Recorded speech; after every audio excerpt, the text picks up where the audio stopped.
Mama Rude on TV. Yeah. Mr. Will Young. I like being called Mr. Will Young. This is it, you are Mr. Will Young. So, how's your day been so far? My day has been, it's been a long day, but I don't mind doing a long day, when I'm talking about something that I'm proud of. Which would be the album, right? Which would be the album, yeah. And it would be hard if, I worked on this record and then was like, oh, I'm not really into it. So, Would you classify this as an artist album? That this is literally totally you? Well, I think all my albums from my second album have been an artist album in terms of a reflection of what I want to do then. I think this album, what's different about this album is it is a musical departure. Oh, you were doing so well. I wasn't I? I nearly got there. You've got to keep that in. That's going to be the booth list. Yeah, it's really fun.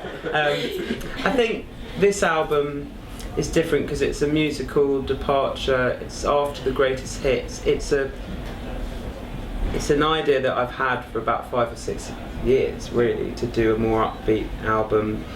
It came from the remixes that were going on, and I thought, this is kind of working. This is interesting,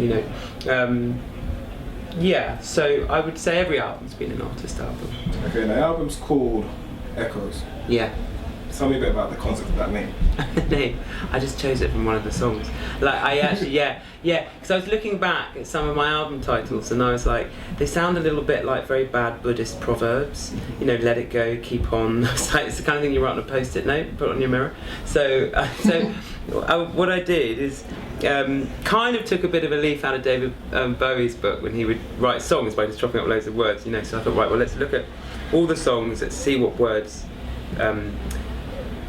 come out at me, and Echoes was there, and I was like, right, okay, that's it, that's the title.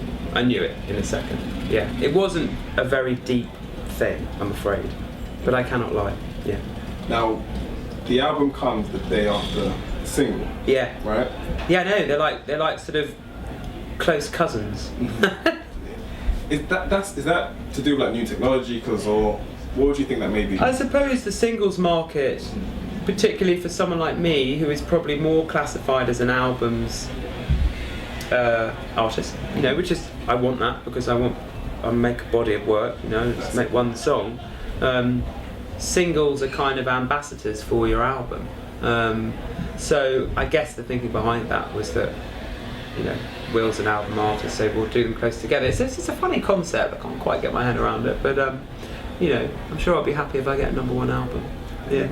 Now the single is Jealousy. Yeah. So I watched the video, but for those who may have seen it, tell them a bit about Jealousy. The video is me as a trapeze artist, and it came from the idea I saw Trapeze, the 1950s film with Burt Lancaster, who was a trapeze artist before being an actor, which I didn't know, and Tony Curtis, and I just saw it and I was like, right, this is it, this is the video idea.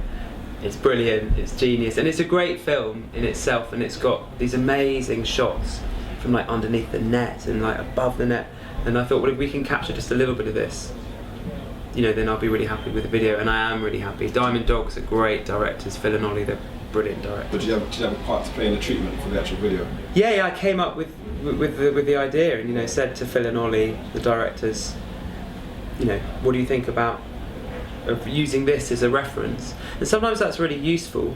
I've really noticed it on this album actually. I've been very focused in every area, like the photo shoot. I knew that I wanted to do quite a sort of washed 70s kind of shoot, and I knew I wanted natural light, so I went with Guy Roche, who's an amazing photographer, and we went to New York and it was great. I knew what I wanted to do with the record, and I knew what I wanted to do with the video, and I think when you work out the hardest thing is working out what you want to do. Once you work that out, things can fall into place. If you don't know what you want to do, then other people are going to put their own ideas. Yeah, exactly. Well, I mean, it's hard for me to pick a track because I really do love every song.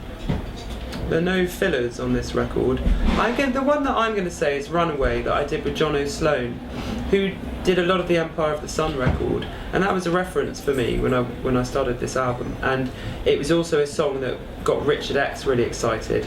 And you know, when I threatened to stalk him if he was going to say no to doing the album, you know, he was like, oh, actually no, I like the song, okay, I'll do it. You know, and that has got a lot of space in it, and it's really simple.